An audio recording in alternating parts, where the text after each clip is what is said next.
आपको ये संगम सेवा शटल्स मिल जाएंगी, बड़े बड़े रेस्टोरेंट्स। और देखा है वहाँ बहुत भयंकर भगदड़ मच गई है जो हमारे साथ भी हुई थी। अभी हम आपको बिल्कुल लाइव अपडेट दे रहे हैं। शंकर भगवान की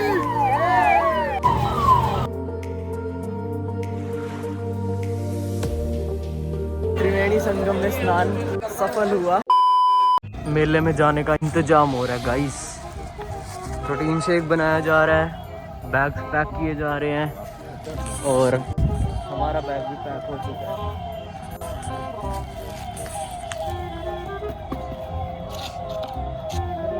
फॉर इमरजेंसी पर्पस। कुछ सारा सामान ले जाने का फ़ायदा नहीं है, इसलिए जो लिमिटेड सामान है जो आप वहाँ पे संगम स्नान करने के बाद कपड़े पहनोगे या फिर जो भी आपकी टॉयलेटरीज रहती हैं वो आप लेके जा सकते हैं, ताकि आपको ज़्यादा वज़न भी ना उठाना पड़े और साफ कर देते बेफालतू की रिस्क भी ना हो।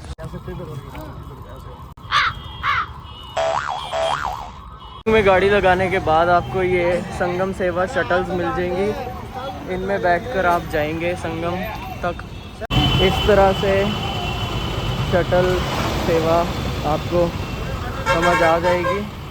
ध्यान रखना है कि सिर्फ शटल जिन पर लिखा हो उन पर ही जाना है, क्योंकि कई प्रदेशों से बसेस यहाँ पर आ रही हैं, श्रद्धालु भर भर कर आ रहे हैं, तो आप गलत बस में ना बैठ जाएं, इसका ध्यान रखिएगा। शटल्स जितनी भी बसेस हैं सब भर भर के जा रही हैं, बड़ा मुश्किल हो रहा है इस समय कोई बस ढूंढ पाना, इसलिए हम बस चलते जा रहे हैं। आगे चलकर हम देखते हैं कब मिलती है हमें। गाइस हम बस में बैठ चुके हैं, महाकुंभ शटल सेवा। बड़ी ज़्यादा भीड़ है, ये कोई नहीं घुस सकता इस बस में उतर भी नहीं सकता। नहीं भरती बस ऋतिक गाड़ियों को लाते मारना शुरू कर चलो।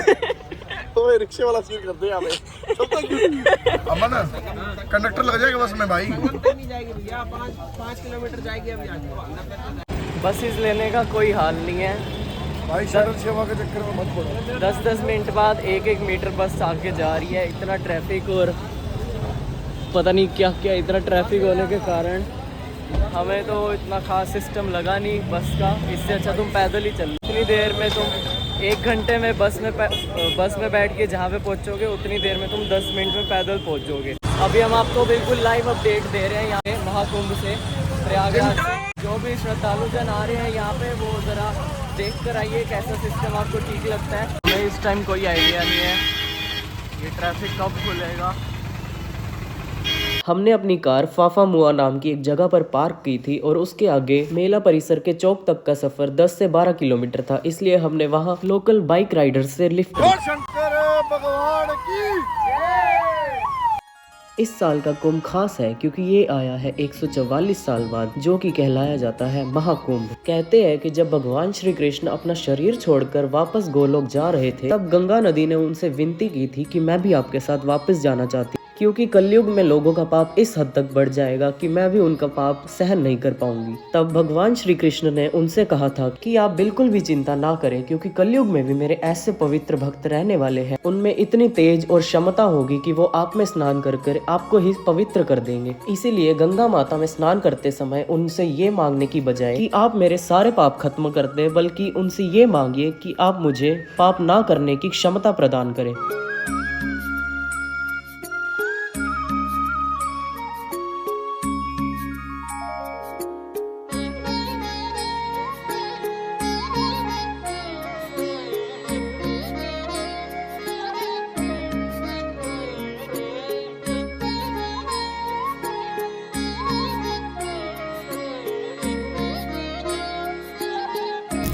गाइस ऐसा क्राउड आपको कुछ देखने को मिलेगा कुंभ में। अभी तो ये खाली दिख रहा है, लेकिन पीछे बैरिकेड्स के वहाँ बहुत भीड़ है। तो गाइस अभी हम खाने जा रहे हैं छोले भटूरे यहाँ से, क्योंकि हमें बहुत भूख लगी है। हमें महाकुंभ परिसर में ये कुछ दुकानें देखने को मिली जहाँ तुम फोटोग्राफी कर सकते हो। ये अलग अलग कंपनीज़ के द्वारा आपको स्पॉन्सर्ड मिल जाएंगे। मेले में आए श्रद्धालुओं के लिए यहाँ पे खाने की फैसिलिटी काफ़ी अच्छी उपलब्ध मिलेगी। अगर आपको लोकल फूड ट्राई करना हो तो इस मार्केट से गुज़रते हुए आपको कई ऐसी दुकानें मिल जाएंगी जहाँ पर आपको लोकल फूड मिल जाएगा। और अगर आपको कुछ अच्छा और खाने की तलाश में हो तो यहाँ से लेकर आगे तक जितना आप देख पा रहे हैं सब आपको बड़े बड़े रेस्टोरेंट्स और आउटलेट्स मिल जाएंगे।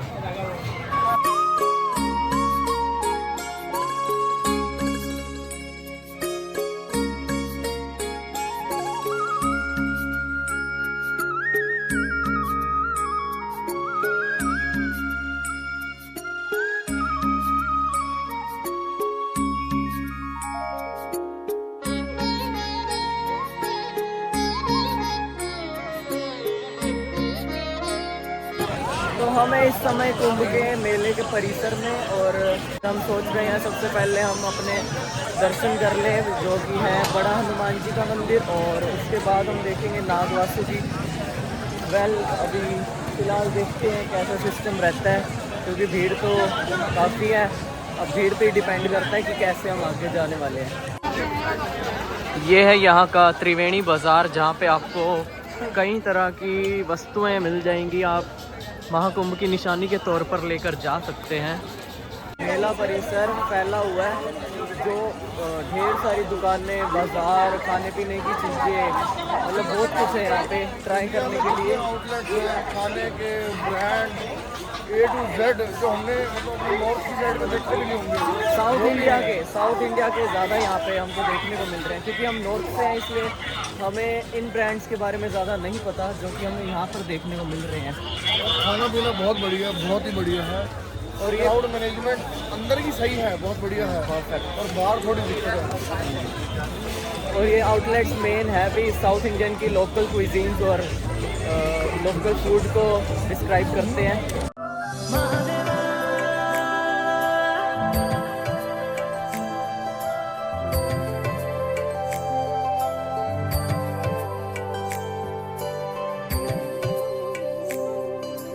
भोलेनाथ शिव शंभू तेरी शरण में हम हैं आए, बस लीन रहे तेरी भक्ति में और कुछ भी ना हमको सुहाए।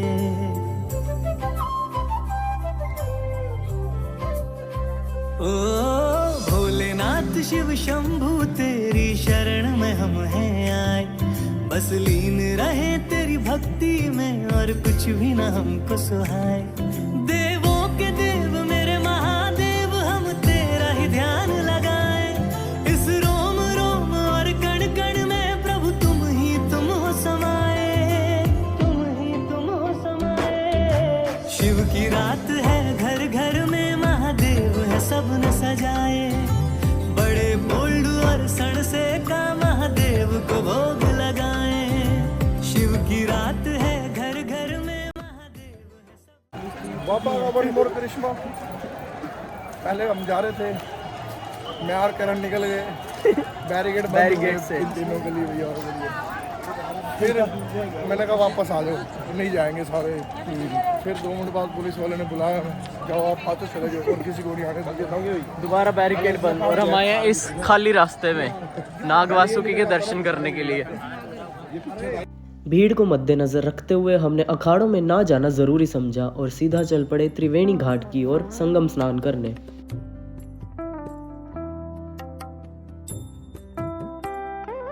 त्रिवेणी घाट की ओर जाने के लिए हमने एंट्री की सेक्टर 4 के 14 रत्न कथा द्वार से, जहां से त्रिवेणी घाट की दूरी केवल 1 से 1.5 किलोमीटर की थी। और जो श्रद्धालु अपने परिवारजनों से अलग हो चुके थे वो computerised lost and found centre पर जाकर अनाउंसमेंट करवा सकते हैं और इस बोर्ड पर दिए गए नंबर पर संपर्क भी कर सकते हैं। अभी हम पहुंचे हैं गंगापट्टी घाट पर। यहाँ आप रुककर स्नान कर सकते हैं, लेकिन उससे पहले आपको माँ गंगा, माँ यमुना और सरस्वती मैया को प्रणाम करके उनकी आज्ञा लेकर आपको स्नान आदि प्रारंभ करना चाहिए। और मैनेजमेंट की बात की जाए तो प्रशासन का पूरा सहयोग रहा, जिसकी वजह से हमारी यात्रा सुखद एवं सरल रही। केवल हमें इस बात का ध्यान रखना होगा कि हम तीर्थ पर जाकर कचरा ना फैलाएं और गंदगी जितनी हो सके कम फैलाएं, और यात्रा के दौरान हफड़ा तफड़ी ना करके शांतिपूर्वक अपना स्नान पूरा करें। ये रास्ता जाता है त्रिवेणी घाट की ओर संगम स्नान के लिए और अभी बज रहे हैं रात के 11। हो सके तो बड़े बुजुर्गों और बच्चों को यहाँ लाने से बचें और त्रिवेणी संगम का जल अपने घर ले जाकर उन्हें वही स्नान कराएं। तो फाइनली वो काम हो गया जिसके लिए हम इतना लंबा सफर तय करके आए थे। त्रिवेणी स्नान इस प्रयागराज पवित्र भूमि पर त्रिवेणी संगम में स्नान हमारा सफल हुआ। साल के पहले महीने में बहुत अच्छे अच्छे काम हो गए हैं। मौनी अमावस्या के दिन हमारा त्रिवेणी संगम में शाही स्नान हो गया। जीवन सफल हो गया। बहुत ग्रैटिट्यूड से भरी हुई ये फीलिंग है जो बयान नहीं कर सकते हम अपने शब्दों से। ये केवल हम अंतर मन से समझ ही सकते हैं सिर्फ। ये काफ़ी भारी भरकम शब्द इस समय आप वहाँ प्रयागराज में भगदड़ मच गई है। हम भी 2 बजे स्नान करने वाले थे, उसी टाइम पे भगदड़ मच गई है। लेकिन बाबे की मेहर है, अब जो है 11 बजे स्नान करके और वहाँ से 12 बजे निकल गए और 1 बजे बाहर आके 3 बजे से हम प्रयागराज से बाहर आ गए थे। और अब न्यूज़ में देखा है वहाँ बहुत भयंकर भगदड़ मच गई है, जो हमारे साथ भी हुई थी। धक्का मुक्की, हम भी गिरे थे जाके गंगा जी में। कुछ नहीं, बैरिकेडिंग, लोग चले जा रहे हैं, चले जा रहे हैं। ये तो बड़ा सीधा शुक्र गंगा होगा। ये तो बड़ा सही हो गया, हम पहले ही नहा के आ गए, वरना हमारा भी तो प्लान वही था, हाँ, पहले बाद में नहाने का। लेकिन बाबा का प्लान कुछ और था। प्लान हम नहीं बनाते, मैं कह रहा था ना, प्लान हमारे नहीं होते, प्लान उसके होते हैं, हम सिर्फ चलते हैं। सही बात है। अब प्रशासन की इसमें पूरी कमी है। वीआईपीओ के लिए रोक के रखे हैं, जो शॉर्टेस्ट रास्ते हैं उन्हें ब्लॉक कर रखा है, जानबूझ के लंबे लंबे घुमा रहे हैं लोगों को ताकि वो दोबारा ज़्यादा घूमे, ज़्यादा दुकानें देखे। अरे दुकानें देखने कौन गया है वहाँ? ये प्रशासन को समझना चाहिए था। लग रहे होंगे लेकिन